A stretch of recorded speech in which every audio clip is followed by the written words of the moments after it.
Hello student, I hope आप सभी लोग अच्छे होंगे। Welcome back our YouTube channel Ashish Tiwari. तो आज की इस वीडियो में हम बात करेंगे हिंदी हमारा जो सब्जेक्ट है उसके बारे में। My name is Muskan and जो इस चैनल पे फर्स्ट टाइम विजिट कर रहा है उस चैनल को सब्सक्राइब कर लीजिए, इससे जो आने वाली अपकमिंग वीडियो की जो अपडेट है आपको टाइम टू टाइम मिल सके। तो हमारा जो चैप्टर का नेम है, चैप्टर का नेम क्या है? ये साहित्यिक चिंतन नेम, और ये सेमेस्टर 6 के माइनर डिसिप्लिन का सब्जेक्ट है। सेमेस्टर 6 का साहित्यिक चिंतन नाम है इस सब्जेक्ट का। हिंदी का एग्ज़ाम का है ये। और इस सबसे पहले हम इसका सिलेबस डिस्कस कर लेते हैं, उसके बाद हम अपनी फर्स्ट यूनिट को कवर करेंगे इस वीडियो के अंदर। ठीक है, यूनिट बाय यूनिट हम हर वीडियो में अपनी यूनिट्स को कंप्लीट करेंगे, अपना चैप्टर कंप्लीट करेंगे। तो आप सारी वीडियोस देखेंगे तभी आपके जो सारे चैप्टर्स हैं वो क्लियर होंगे। चलिए अपना सिलेबस देख लेते हैं। हमारा जो फर्स्ट यूनिट है कि काव्यों की जो प्रमुख आधुनिक विधाओं, इसका समान परिचय देंगे। इस चैप्टर के अंदर हम क्या पढ़ेंगे? आख्यान पर कविताओं के बारे में पढ़ेंगे, प्रगीतात्मक कविताओं के बारे में पढ़ेंगे, इसके मुक्त छंद मुक्त कविताओं के बारे में पढ़ेंगे और नवगीत कविताओं के बारे में पढ़ेंगे। तो इस चैप्टर के अंदर हम इन 4 टॉपिकों को हमें क्लियर करना है, ये 4 टॉपिक। ठीक है, हमारी जो सेकेंड यूनिट है इसमें टोटल 4 यूनिट आ रही हैं। तो हर वीडियो पहले फर्स्ट यूनिट कवर करेंगे, उसके बाद सारी यूनिट कवर करके सिलेबस कंप्लीट करेंगे। तो आप वीडियो ध्यान से देखिएगा, वीडियो ध्यान से देखोगे तभी आपके जो सारे कॉन्सेप्ट है, उसके इंपॉर्टेंट टॉपिक्स हैं चैप्टर से रिलेटेड, वो सारे क्लियर हो जाएंगे। हमारी जो सेकेंड यूनिट है गद्य की प्रमुख आधुनिक विधाओं का समान परिचय, इसमें उपन्यास के बारे में पढ़ेंगे, कहानी, नाटक, निबंध और अन्य गद्य विधाएं, आत्मकथा, जीवनी, संस्मरण, रेखा चित्र, यात्रा वृत्तांत और डायरी। आप मुझे कमेंट बॉक्स में बताओ कि यात्रा वृत्तांत और आत्मकथा में क्या डिफरेंस है। ठीक है, ये इसका आंसर कमेंट बॉक्स में दीजिए। तो इस चैप्टर नंबर 2 में हम उपन्यास, कहानी, नाटक, निबंध और अन्य गद्य विधाओं में आत्मकथा, जीवनी, संस्मरण, रेखा चित्र, यात्रा वृत्तांत, डायरी, इस चैप्टर में हम इसके बारे में पढ़ेंगे डिटेल्स में। जो हमारे चैप्टर नंबर 3 है आलोचना के अवधारणात्मक पदों का समान परिचय, तो लोकमंगल की अवधारणा के बारे में पढ़ेंगे, आधुनिकता और आधुनिकता बोध, अनुभूति की प्रामाणिकता, इसके बारे में पढ़ेंगे। ये हमारे चैप्टर नंबर, जो हमारी यूनिट 3 है, चैप्टर बोल लो यूनिट बोल लो कि 4 यूनिट आ रही है हमारी। तो इस यूनिट नंबर 3 में हम इसके बारे में पढ़ेंगे। जो हमारी लास्ट यूनिट है यूनिट नंबर 4, उसमें पढ़ेंगे हम आलोचना के अवधारणात्मक पदों का समान परिचय 2। तो बिन, प्रतीक और मिथक और विसंगति, विडंबना, इन टॉपिक्स को हम क्लियर करेंगे यूनिट नंबर 4 में। अब हम देख लेते हैं चैप्टर नंबर 1, इसको देखेंगे इस वीडियो के अंदर। तो जो हमारा चैप्टर नंबर 1 है उसका नाम क्या है? काव्य की जो प्रमुख आधुनिक विधाएं हैं ना, उसका समान परिचय देना है। कविताओं के बारे में बात करेंगे। जब हमने 4 पॉइंट्स देखे थे कि कौन कौन सी कविताओं के बारे में इसमें पढ़ेंगे, वो सारी हम इस चैप्टर में कवर करेंगे। तो इंट्रोडक्शन देते थे। इस इकाई में हम आधुनिक हिंदी काव्यों की 4 प्रमुख विधाएं से मैंने बताया था। आख्यान परक कविताएं, प्रगत्यात्मक कविताएं, मुक्त छंद एवं छंद मुक्त कविता तथा नवगीत, इन सब का अध्ययन करेंगे, इसके बारे में ही पढ़ेंगे। तो इसका उद्देश्य क्या है? तो इस अध्याय को पढ़ने के बाद आप आधुनिक हिंदी कविता की जो प्रमुख विधाएं उसको समझ पाओगे। आख्यान परक, प्रगीतात्मक, मुक्त छंद और नवगीत की जो विशेषता को उसको आप जान पाओगे। आधुनिक हिंदी कविताओं में ना प्रयोग धार्मिकता को आप इसको पहचान कर पाओगे। कोई भी कविता है उसके बारे में आप, कोई भी रिलेटेड क्वेश्चन आता है कि इसकी व्याख्या कीजिए, इसमें कौन सा अलंकार यूज किया, तो ये इस चैप्टर को करने के बाद आप समझ आ जाएगा आपको क्या इसमें कैसी चीज़, अलंकार कैसे ढूंढना है, उपन्यास किन किन शब्दों का प्रयोग किया गया है और इस कविता के अंदर हमें क्या क्या बताया गया है। तो पूरी वीडियो आप ध्यान से देखोगे, आपका पूरा चैप्टर कवर हो जाएगा। प्रस्तावना, इंट्रोडक्शन देखते हैं। काव्य की जो परंपरा है ना, ये प्राचीन काल से चली आ रही है। ये जो काव्य लिखने, कविता लिखने की जो परंपरा है, ये अभी से स्टार्ट नहीं हुई, ये प्राचीन काल से चली आ रही है। लेकिन जो आधुनिक काल है ना, इसमें कुछ नए नए यूज़ किए गए हैं। छंद मुक्त कविता के साथ साथ मुक्त छंद और छंद मुक्त कविता का भी विकास हुआ है। आधुनिक जीवन, समाज और राजनीति की सच्चाई को नवगीत और आख्यान पर कविताओं में भी अभिव्यक्ति इसको मिली है। और इस इकाई में हम आधुनिक काव्यों की 4 प्रमुख विधाओं का अध्ययन करेंगे, जिसके बारे में मैंने अभी ऊपर बात की। इन चारों के बारे में पढ़ेंगे इसमें। आख्यान परक कविता के बारे में पढ़ लेते हैं। तो आख्यान परक कविता क्या होती है? आख्यान परक कविता वो होती है जिसमें किसी घटना, किसी कथा या किसी ऐतिहासिक संदर्भ का विस्तार पूर्वक से वर्णन होता है, उसे कथात्मक कविता भी कहा जाता है। अब कोई भी स्टोरी ले लो, कोई कितनी सारी आप कविताओं में पढ़ते हो, जैसे अगर रामायण के बारे में कविता के थ्रू रामायण में लिखा रहता है, तो वो भी तो आख्यान परक की कथात्मक कविता है, जो अपने आप उसमें अपने चीज़ों के बारे में बता रहे हैं, किसी घटना के बारे में बता रहे हैं, किसी कथा या किसी ऐतिहासिक संदर्भ के बारे में बताना ही आख्यान परक कविता कहलाता है, और इसको कथात्मक कविता भी कहते हैं। ठीक है, किसी घटना के बारे में बताना और किसी कथा, किसी ऐतिहासिक संदर्भ के बारे में बताना, उसको ही आख्यान परक कविता कहते हैं। छोटी सी लाइन है, याद हो जाएगी आपको। और इसमें कहानीपन और घटनात्मक बात होती है।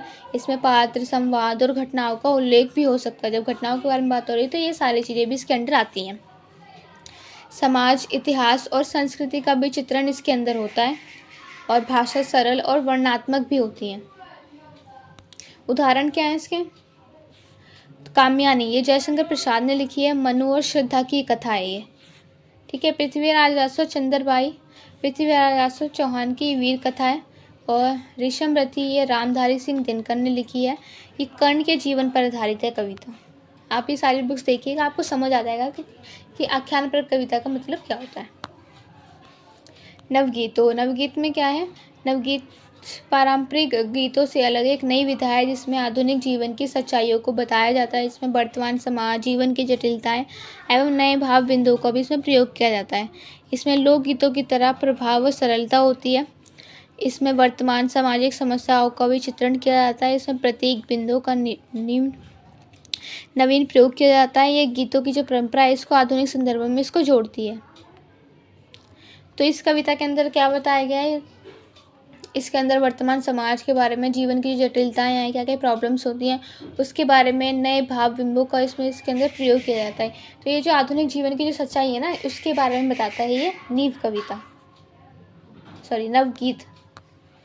इसके उदाहरण क्या हैं? तो गजानन, माधव मुक्ति बोध, नागार्जुन, श्रीकांत वर्मा, राम अवतार त्यागी, ये सब आप देख लेना, आपको समझ आ जाएगा कि इस नवगीत के अंदर क्या क्या चीज़ें बताई गई हैं। और प्रगीतात्मक कविता के अंदर क्या है? तो परिभाषा। प्रगीतात्मक जो कविता होती है ना, जिसमें कवि की जो निजी भावनाएं, उनकी प्रेम, उनकी प्रगति, विरह, करुणा आदि का जो गहन चित्रण होता है ना, उसे गान प्रधान कविता भी कहा जाता है। तो जिसमें कवि की जो निजी भावनाएं हैं, उनके प्रेम, उनके प्रगति, प्रेम, उनके विरह, करुणा और इन सब चीज़ों के बारे में चित्रण, मतलब उनके बारे में बताया जाता है, उसको ही प्रगीतात्मक कविता और गीत प्रधान कविता भी इसको हम बोलते हैं। विशेषता क्या है कि इसमें भावनाओं की बहुत प्रधानता होती है। इसमें लय और संगीतात्मक भी होती है। कवि अपनी संवेदना और अनुभूतियों को इसमें व्यक्त करते हैं, और इसमें छोटे छोटे छंद और सरल भाषा में भी होते हैं। उदाहरण में देख लेते हैं। महादेवी वर्मा, जिसकी नीरजा नाम से उन्होंने लिखा है। जयशंकर प्रसाद, हिमाद्री ध्रुव सिंह से, और सुमित्रा नंदन पंत, इन सबको आप पढ़ के देखिएगा, आपको समझ में आ जाएगा। ये सारे इसको उदाहरण, अगर बुक्स में इसके बारे में पूछा भी जाता है कि आप नवगीत कविता और आख्यान परक कविता के बारे में स्पष्ट करिए, तो आप ये सारी चीज़ें लिख देना, उदाहरण लिख देना, आपको अच्छे मार्क्स मिल जाएंगे। ठीक है। हमारा नेक्स्ट है कि मुक्त छंद और छंद मुक्त कविता। तो मुक्त छंद कविता परिभाषा। तो मुक्त छंद कविता वो होती है जिसमें छंद का कोई भी बंधन नहीं होता है, लेकिन लयबद्धता बनी रहती है, जिसे स्वतंत्र छंद कविता भी कहते हैं। ठीक है। इसमें तुकबंदी की बाध्यता नहीं होती है। इसमें भाषा और स्वतंत्र विचार से प्रदान करते हैं। इसमें कविता का जो प्रवाह है स्वाभाविक रूप से होता है, और ये आधुनिक कविताओं द्वारा अधिक प्रयोग में ये आधुनिक कविताओं के माध्यम से इसको अधिक प्रयोग में लाया भी जाता है। अब उदाहरण में देख लेते हैं। अज्ञेय, सुमित्रा नंदन पंत, इस चीज़ के बारे में। और थर्ड इसका धर्मवीर भारती, इसमें भी है, तो आप ये देख लेना, आपको समझ आ जाएगा। इसका एक ही दूसरा पार्ट है छंद मुक्त कविता, उसके बारे में देखते हैं।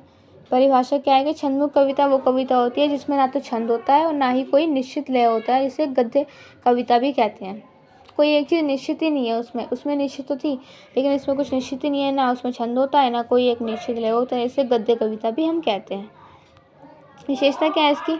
सबसे पहले तो है कि इसमें कोई भी निश्चित लय नहीं होती है। इसमें विचार, भाव और कथ्य को अधिक महत्व दिया जाता है और इसमें कविता की जो प्रारंभिक सीमाएं हैं वो भी नहीं होती है। और इसमें जो नई प्रायोगिक कविता, और इसको हम नई प्रायोगिक कविता भी कहते हैं। इसके उदाहरण है अज्ञेय, रघुवीर शाह, निराला। तो इस तीनों के बारे में इसमें बताए गए इस कविताओं के बारे में तो आप देख लेना। निष्कर्ष देख लेते हैं। तो आधुनिक काव्यों ने प्रारंभिक काव्य विधाओं को नया एक रूप दिया है। आख्यानपरक कविता ये प्रधान होती है, जबकि प्रगीतात्मक कविता भाव रूप से प्रधान होती है। और जो मुख्य छंद कविता में छंद के बंधन नहीं होते, लेकिन ये लैव्य भाविता होती है। छंदमुक्त कविता है ना, ये पूरी तरह से स्वतंत्र होती है। इसका विचार प्रधान होता है। और नवगीत जो आधुनिक जीवन की सच्चाइयों को ही व्यक्त करती है और प्रारंभिक गीतों से भी ये अलग होती है। संक्षेप में शॉर्ट नोट्स देख लेते हैं। तो काव्य विधा आख्यान कथा और घटनाओं पर आधारित है। पात्र संवाद सहित काम्यानी और ऋषम रथा ये दो इसके उदाहरण है। प्रगीतात्मक कविता में भावनात्मक लय युक्त संगीत में होती हैं महादेवी वर्मा, जयशंकर प्रसाद। मुख्य छंद कविता तो छंदबद्ध नहीं है, लेकिन लय होती है अज्ञेय, पंत, धर्मवीर भारती। छंदमुक्त कविता ना छंद है ना लय है, ये पूरी तरह से स्वतंत्र होती है। इनके विचार इनका प्रधान होते हैं। इसमें अज्ञेय, निराला, रघुवीर साय। नवगीत में आधुनिक विषय पर केंद्रित नई भाषा शैली पर सच्चाई पर आधारित होती है। नागार्जुन, गजानन, माधव, मुक्तिभोज। ठीक है, हमारा ये चैप्टर कंप्लीट होता है। आपका कोई भी डाउट हो आप कमेंट बॉक्स में पूछ सकते हैं। जो मैंने आपसे क्वेश्चन किया था उसका कमेंट बॉक्स में ज़रूर रिप्लाई कीजिएगा। चलिए, अब मिलता है हमारी नेक्स्ट वीडियो में। इस चैप्टर को आप अच्छे से देख लीजिएगा। कोई भी क्वेरीज है तो आप कमेंट बॉक्स में पूछ सकते हैं या इंस्टाग्राम पेज पर फॉलो करके भी पूछ सकते हैं। इसकी PDF आपको हम टेलीग्राम चैनल पर दे देंगे। ठीक है, तो मिलते हैं हमारी नेक्स्ट वीडियो में। इसकी सेकंड चैप्टर की यूनिट में मिलेंगे। चलिए, और इस चैप्टर्स को ध्यान से पढ़ लीजिएगा। आपके जो सारे कॉन्सेप्ट हैं वो क्लियर हो जाएंगे। Okay, thank you for watching my video.